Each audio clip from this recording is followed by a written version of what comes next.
നമസ്കാരം. അപ്പോൾ നമ്മൾ കഴിഞ്ഞ ഇതിൽ പറഞ്ഞിട്ടുള്ളത് സ്ലീപ്പേഴ്സ് എന്ന് പറയുന്ന ഒരു സിനിമയായിരുന്നു. അപ്പോൾ ഈ സിനിമകളൊക്കെ പീഡോഫിലിനെ ചർച്ച ചെയ്യുന്ന സിനിമകളാണ്. സ്ലീപ്പേഴ്സ് ഒരു അമേരിക്കൻ ക്രൈം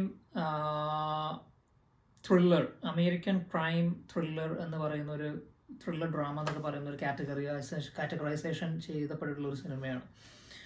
ഈ സിനിമകളൊക്കെ നെറ്റ്ഫ്ലിക്സിൽ അവൈലബിൾ ആണ്. സ്ലീപ്പേഴ്സ് അവൈലബിൾ ആണ്. ഇനി ഞാൻ പറയാൻ പോകുന്ന സിനിമയും നെറ്റ്ഫ്ലിക്സിൽ അവൈലബിൾ ആണ്.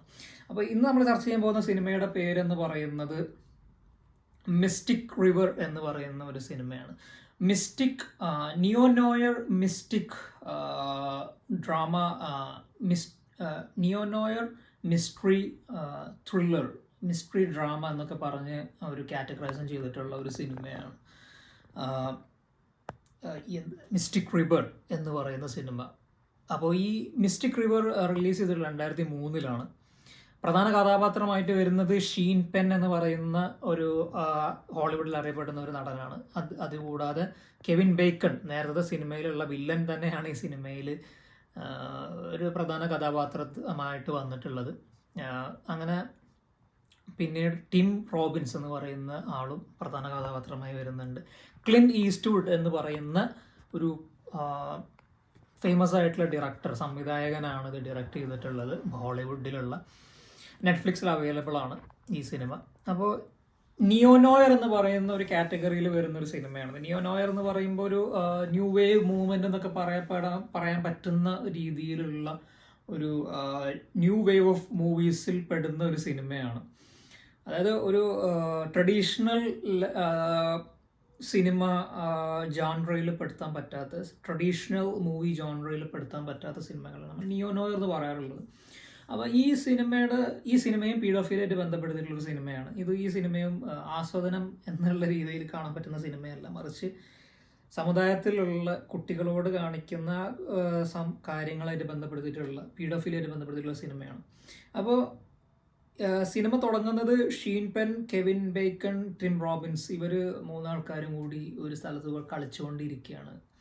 3-4 പേരും കൂടി കളിച്ചുകൊണ്ടിരിക്കുകയാണ്. അപ്പോൾ അങ്ങനത്തെ ഒരു സമയത്ത് അതിലെ ഡേവ് ബോയിൽ ഒരു കുട്ടിയെ, അതായത് ഈ 3 കുട്ടികളിൽ ഒരു കുട്ടിയെ, 3-4 കുട്ടികളുടെ ഒരു കുട്ടിയെ ഒരാൾ കടത്തിക്കൊണ്ടു പോകുന്നു.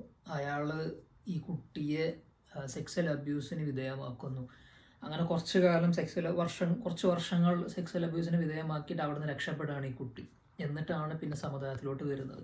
ആ കുട്ടിയാണ് പിന്നീട് വളർന്ന് വലുതായിട്ട് ടിം റോബിൻസ് ചെയ്യുന്ന ടിം റോബിൻസ് എന്നുള്ള കഥാപാത്രമായിട്ട്, ഡേവ് ബോയിൽ എന്ന് പറയുന്ന കഥാപാത്രമായിട്ട് വരുന്നത്, ടിം റോബിൻസ് ചെയ്യുന്ന ഡേവ് ബോയിൽ എന്നുള്ള കഥാപാത്രമായിട്ട് വരുന്നത്. അപ്പോൾ ഈ അങ്ങനെ മറ്റേ 2 കുട്ടികൾ, ഷീൻ പെൻ അവിടുത്തെ വലിയൊരു അണ്ടർവേൾഡ് ഡോൺ എന്നുള്ള രീതിയിൽ മാഫിയ എന്ന് പറയുന്ന ഒരു മാഫിയ ഗ്യാങ്ങിൻ്റെ ഒരു നേതാവാകുന്നു. കെവിൻ ബേക്കൺ അവിടുത്തെ ഒരു പോലീസ് ഓഫീസറായി മാറുന്നു. അങ്ങനെ അവിടെ ഒരു മേർഡർ നടക്കുന്നു. ആ മേർഡറിൻ്റെ അടിസ്ഥാനത്തിൽ പിന്നെ ഷീൻ പെന്നിൻ്റെ ഒരു മേർഡർ നടക്കുന്നു, ഒരു റേപ്പ് നടക്കുന്നു.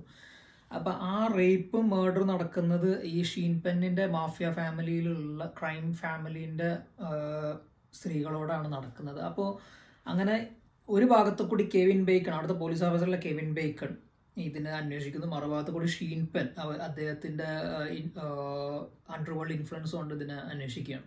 ഇതിലൊന്നും പെടാതെ ടിം റോബിൻസ് ചെയ്യുന്ന ഡേവ് ബോയിലിൻ്റെ കഥാപാത്രം, ടിം റോബിൻസ് ചെയ്യുന്ന ഡേവ് ബോയിൽ, ആ നടൻ്റെ പേര് എനിക്ക് കറക്റ്റായിട്ട് ഓർമ്മയില്ല, ടിം റോബിൻസ് ആണെന്ന് തോന്നുന്നു.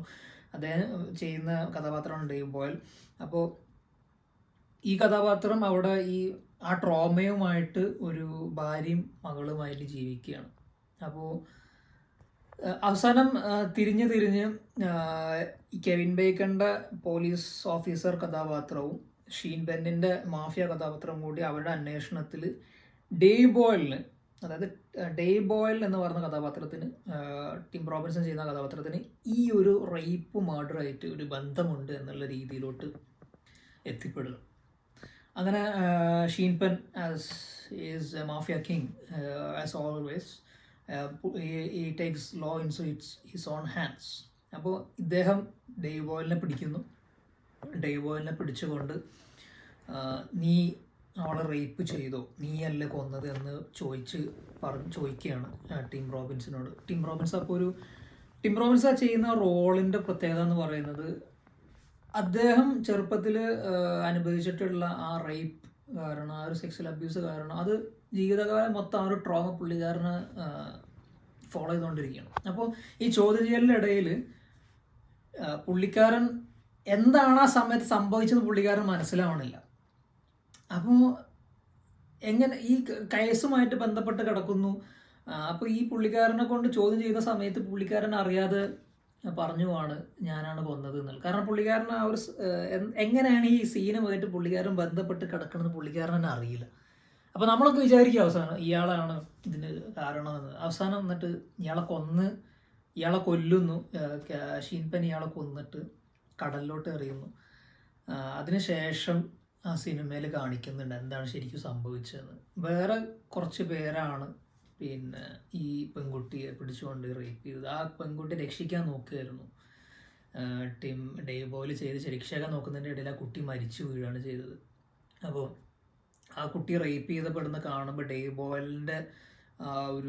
ബോയിൽ ചെറുപ്പത്തിൽ നേരിട്ട് ആ ഒരു വിഷം, ഒരു സെക്സ്വൽ അബ്യൂസ് അദ്ദേഹത്തിൻ്റെ ഉള്ളിൽ അദ്ദേഹം മാസ്ക് ചെയ്ത് വെച്ചിരുന്ന ആ ഒരു മെമ്മറി തിരിച്ചു വരികയാണ്. അപ്പോൾ അതുകൊണ്ടായിരുന്നു ആ മനസ്സിൻ്റെ ആ ഒരു സൈക്കോളജിക്കൽ ട്രോമ കാരണം ഈ രണ്ട് വിഷയങ്ങളെയും മനസ്സ് മനഃപൂർവ്വം മറക്കാൻ നോക്കുകയായിരുന്നു. പക്ഷെ അപ്പോൾ ഈ മനസ്സിൻ്റെ ഒരു കളി എന്ന് പറയുന്നത് നമുക്ക് പറ്റാത്ത കാര്യങ്ങൾ, ട്രോമയെ അത് മറക്കാൻ നോക്കും സർവൈവ് ചെയ്യാൻ വേണ്ടിയിട്ട്. അപ്പോൾ ഇങ്ങനെ സർവൈവ് നോക്കുന്നതിൻ്റെ ഇടയിൽ പണ്ടത്തെ സെക്സ്വൽ അബ്യൂസ് ആയിട്ട് ഈ സെക്സ്വൽ അബ്യൂസ് ബന്ധപ്പെടുത്തി കിടക്കുന്നുണ്ട്. ഇദ്ദേഹത്തിന് ഇത് ഇദ്ദേഹത്തിൻ്റെ ഷർട്ടിൽ ചോര പുരണ്ട് കിടക്കുന്ന ഇദ്ദേഹത്തിന് മനസ്സിലാവുന്നുണ്ട്. ആ കുട്ടിയെ രക്ഷിക്കാൻ നോക്കുന്നതിൻ്റെ ഇടയിൽ അത് പുള്ളിക്കാരന് ഓർമ്മയുണ്ട്. പക്ഷെ എന്താണ് സംഭവിച്ചതെന്ന് പുള്ളിക്കാരന് ഓർമ്മയില്ല. കാരണം മനസ്സ് ഈ രണ്ടും സെക്സ്വൽ അബ്യൂസായിട്ട് ബന്ധപ്പെടുത്തായതുകൊണ്ട്, രണ്ടും ട്രോമ ആയതുകൊണ്ട് ഇതിനെ മെമ്മറിയിൽ നിന്ന് മാസ്ക് ചെയ്യാനും മെമ്മറിയിൽ നിന്നിട്ട് ഡിസ്ട്രോയ് ചെയ്യാനാണ് മനസ്സ് നോക്കിക്കൊണ്ടിരുന്നിരുന്നത്. അപ്പോൾ അതിൻ്റെ ഇടയിൽ ആ ഒരു കൺഫ്യൂഷൻ്റെ ഇടയിൽ എന്താണ് സംഭവിച്ചതെന്ന് അറിയാത്തത് കൊണ്ട്, അദ്ദേഹം എന്താണ് സംഭവിച്ചതെന്ന് അറിയാത്തത് കൊണ്ടും, അദ്ദേഹത്തിന് ഇതിന് എങ്ങനെ ലിങ്ക് ഉള്ളതെന്നും അറിയാത്തത് കൊണ്ടും അദ്ദേഹം തന്നെ ചിലപ്പോൾ ലിങ്ക് ഉണ്ടാവുന്ന രീതിയിൽ പറഞ്ഞു പോയതായിരുന്നു ഷീൻപെന്നോട്. അങ്ങനെയാണ് പുള്ളിക്കാരനെ കൊല്ലുന്നത്. അങ്ങനെ വളരെ ഒരു ട്രാജിക്കായിട്ടുള്ളൊരു സിനിമയാണ്. അതിൽ ടിം റോബിൻസ് ചെയ്തിരിക്കുന്ന കഥാപാത്രത്തിൻ്റെ ലൈഫ് എന്ന് പറയുന്നത് ഭയങ്കര ട്രാജിക്കാണ്. അദ്ദേഹത്തിൻ്റെ ആ ഒരു സെക്സ്വൽ അബ്യൂസ് കാരണം അദ്ദേഹത്തിൻ്റെ മൊത്തത്തിലുള്ള ലൈഫ് ഇല്ലാണ്ടാവുകയാണ്. അങ്ങനെ പിന്നെ ഒരു റോങ് അക്യൂസേഷൻ കാരണം പുള്ളിക്കാരൻ മരണപ്പെടുന്നു. അതാണ് സിനിമയുടെ പ്രമേയം എന്ന് പറയുന്നത്. അപ്പോൾ ഇതാണ് ഒരു അവസ്ഥ എന്ന് പറയുന്നത്. സെക്സ്വൽ അബ്യൂസ് നേരിട്ട് കഴിഞ്ഞാൽ, അല്ലെങ്കിൽ ആ രീതിയിലുള്ള ട്രോമ ഒരാളെ ജീവിതം എങ്ങനെ പിടിച്ചു കുലുക്കി ഇല്ലാണ്ടാക്കുന്നു എന്നുള്ളതിൻ്റെ ഉത്തമ ഉദാഹരണമാണ്. ഒരു നോർമൽ ലൈഫിലോട്ട് തിരിച്ചു വന്ന ഒരാളായിരുന്നു ഇയാൾ. അപ്പോൾ പിന്നീട് ഇങ്ങനെ ഒരു സംഭവം മുന്നിൽ കാണുന്നു, അതിനെ രക്ഷപ്പെടുത്താൻ നോക്കുന്നു. അപ്പോൾ മനസ്സിൻ്റെ കളികൾ കൊണ്ട് ആ മനസ്സ് ഈ ഒരു സെക്സ്വൽ അബ്യൂസ് മറ്റൊരു സെക്സ്വൽ അബ്യൂസായിട്ട് റിലേറ്റഡ് ആയതുകൊണ്ട്, രണ്ട് ട്രോമാറ്റിക് ആയതുകൊണ്ട് രണ്ടിനെ മാസ്ക് ചെയ്യാൻ നോക്കുന്നു മനസ്സ്. ആ ഒരു സൈക്കോളജിക്കൽ ആ ഒരു കോപ്പിംഗ് മെക്കാനിസം കാരണം അദ്ദേഹം അതിനെ റീകോൾ ചെയ്യാൻ പറ്റാത്തത് കൊണ്ട് അദ്ദേഹം വേറെ ആൾക്കാരുടെ മുന്നിൽ കൾപ്രിറ്റ് ആവുന്നു. അങ്ങനെ പുള്ളിക്കാരനെ റോങ് അക്യൂസ്ഡ് ആയിട്ട് ഷീൻപെൻ കൊല്ലുകയാണ്. അങ്ങനെയാണൊരു സംഭവം. വളരെ ഒരു ട്രാജിക്കായിട്ടുള്ളൊരു സിനിമയാണത്. അപ്പോൾ ഇതാണ് അടുത്ത സിനിമ എന്ന് പറയുന്നത്. കണ്ടു നോക്കാവുന്നതാണ് നെറ്റ്ഫ്ലിക്സിൽ. പീഡോഫിലിയൻ എക്സ്പ്ലോർ ചെയ്യാൻ, അതായത് ഇങ്ങനത്തെ കുറേ സൈക്കോളജിക്കൽ ഹ്യൂമൻ സൈക്കോളജി ആയിട്ട് ബന്ധപ്പെട്ടുകൊണ്ടുള്ള അതിനെ ട്രോമ എങ്ങനെ ബാധിക്കുമെന്ന് മനസ്സിലാക്കാൻ ആഗ്രഹിക്കുന്ന ആൾക്കാർ കണ്ടു നോക്കുന്ന സിനിമയാണ്. കട്ട്.